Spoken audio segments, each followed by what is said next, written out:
ശ്രീ രാഹുൽ ഈശ്വർ, സർക്കാർ നിലപാട് തിരുത്തും എന്ന് നിങ്ങൾ പ്രതീക്ഷിക്കുന്നുണ്ടോ? രണ്ട് കാര്യങ്ങൾ ശ്രദ്ധിക്കണം. ഒന്ന്, എല്ലാ ബഹുമാനത്തോടെയും പറയട്ടെ, സർക്കാർ നിലപാട് തിരുത്തിയാലും ഇല്ലെങ്കിലും ഞങ്ങൾക്ക് ഒരു നഷ്ടവുമില്ല. ശബരിമല യുവതികൾ കയറാൻ പോകുന്നില്ല. അതുകൊണ്ട് ആരെന്ത് തിരുത്തിയാലും തിരുത്തിയില്ലെങ്കിലും അവർക്ക് കൊള്ളാം.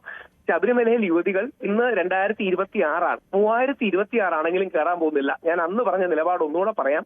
ഞാൻ അടക്കമുള്ള വിശ്വാസികളുടെ നെഞ്ചിൽ ചവിട്ടിയ ശബരിമല യുവതികൾ കയറും. അതാണ് ആദ്യം പറയാനുള്ളത്. രണ്ട്, വളരെ ബഹുമാനപുരസ്സരം സർക്കാരിനോടും അഭ്യർത്ഥിക്കാനുള്ളത്, വിശ്വാസികളുടെ വികാരം കണക്കിലെടുത്ത്, ഹിന്ദു ജനവിഭാഗങ്ങളുടെ വികാരം കണക്കിലെടുത്ത്, NSSന്റെ വികാരം കണക്കിലെടുത്ത്, അയ്യപ്പ ഭക്തരുടെ വികാരം കണക്കിലെടുത്ത് അവരുടെ നിലപാട് സുപ്രീം കോടതിയിൽ മാറ്റണമെന്നുള്ളതാണ് താഴ്മയായി അഭ്യർത്ഥിക്കാനുള്ളത്.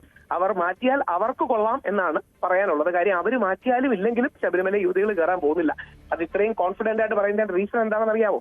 കഴിഞ്ഞ പ്രാവശ്യം ആരും കൂടെ ഇല്ലാഞ്ഞിട്ട് പോലും ഞങ്ങൾ പോരാടി ജയിച്ചതാണ് ശബരിമല യുവതി പ്രവേശനത്തിൽ. അതുകൊണ്ട് സർക്കാർ മാറ്റിയാൽ അവർക്ക് നല്ലത് എന്നാണ് പറയാനുള്ളത്. അതുകൊണ്ട് സർക്കാരിനോട് പറയാനുള്ളത്, വിശ്വാസികളുടെ വികാരം മാനിച്ച് അവർ ആ നിലപാട് മാറ്റണമെന്നുള്ളതാണ്. ശരി, വളരെ താങ്ക് യു. എന്തായാലും പ്രതികരിച്ചു. കിരൺ, നമുക്ക് ഈ വിഷയത്തിലേക്ക് വരുമ്പോൾ രണ്ട് കാര്യങ്ങൾ ചൂണ്ടിക്കാണിക്കാം. ഒന്ന്, നിയമസഭാ തെരഞ്ഞെടുപ്പിൽ ശബരിമല തന്നെയാണ് ഏറ്റവും പ്രധാനപ്പെട്ട ക്യാമ്പയിൻ ഐക്കൺ എന്ന കാര്യത്തിൽ തർക്കമില്ലാതാവുകയാണ്. UDF ഒരുപക്ഷെ ശബരിമല ഒരു വലിയ സാധ്യതയായി നേരത്തെ തന്നെ ഏറ്റെടുത്തതാണ്. പക്ഷേ ശബരിമലയെ തന്നെ പിടിക്കുന്ന UDF അത് ബുദ്ധിപരമാണോ എന്ന സംശയം അന്നുണ്ടായതാണ്. പക്ഷേ ഇപ്പോൾ വീണ് കിട്ടുകയാണ് മറ്റൊരു സാധ്യത കൂടി. അപ്പോൾ ശബരിമല തന്നെ ഈ തെരഞ്ഞെടുപ്പ് ഐഡിയ, ഒരുപക്ഷെ സർക്കാർ ശബരിമല ഒരു പ്രധാന വിഷയമാക്കാൻ ആഗ്രഹിക്കുന്നില്ലെങ്കിൽ കൂടിയും UDFന് അത് കൊണ്ടുവരാൻ സാധിക്കും എന്നൊരു പ്രധാനപ്പെട്ട കാര്യം കൂടിയുണ്ട്. അപ്പോൾ തൽക്കാലം ശബരിമല വിഷയത്തിൽ അഭിപ്രായം പറയാതെ മൗനമായി ഇരിക്കാൻ ആഗ്രഹിക്കുന്ന സർക്കാരിന് മുന്നിൽ ഒരു നിലപാട് പറയേണ്ടി വരുമെന്നത് തന്നെയാവാം ഇത്രയും വലിയൊരു രാഷ്ട്രീയ പ്രതിസന്ധിക്ക് കാരണമാക്കുക, അല്ലേ?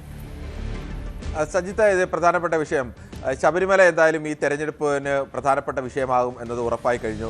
ശബരിമലയിലെ ഒന്നാമത്തെ സ്വർണ്ണ മോഷണവുമായി ബന്ധപ്പെട്ട വിഷയമായിരുന്നു. അതിൽ ഒരു സർക്കാർ പലപ്പോഴും പ്രതിരോധത്തിൽ നിൽക്കുകയും അവസാന ഘട്ടത്തിലൊക്കെ കോൺഗ്രസ്സുകാരെ കൂടി അന്വേഷണ പരിധിയിലേക്കൊക്കെ എത്തുന്ന ഘട്ടം വന്നപ്പോഴാണ് ശബരിമല ആഗോള അയ്യപ്പ സംഘവുമായി ബന്ധപ്പെട്ട കണക്കിൻ്റെ വിഷയം വരുന്നത്. ചിലപ്പോൾ ഈ കണക്കിൻ്റെ വിഷയത്തിലോ അല്ലെങ്കിൽ ഈ പറയുന്ന ശബരിമല മോഷണ വിഷയത്തിലോ ഒക്കെ ഇനിയും ഉള്ള മാസങ്ങളുണ്ട്. ഈ 1-2 മാസത്തിനുള്ളിൽ സർക്കാരിന് ചിലപ്പോൾ സർക്കാരിന് അനുകൂലമായ സ്ഥിതിയിലേക്കൊക്കെ ഇതിനെ മാറ്റിയെടുക്കാനും ഒക്കെ കഴിഞ്ഞേക്കാം. പക്ഷേ ഇത് ഇവിടെ വിഷയം അതല്ല, അതിനേക്കാളും ഒക്കെ പ്രധാനപ്പെട്ടതാണ്. ഇത് ശബരിമലയിലെ ഒരു വിഭാഗം വിശ്വാസികളുടെ വിശ്വാസവുമായി ബന്ധപ്പെട്ടാണ്. ശബരിമലയിൽ സ്ത്രീ പ്രവേശനം അനുവദിച്ചുകൊണ്ടുള്ള സുപ്രീം കോടതി ഉത്തരവ്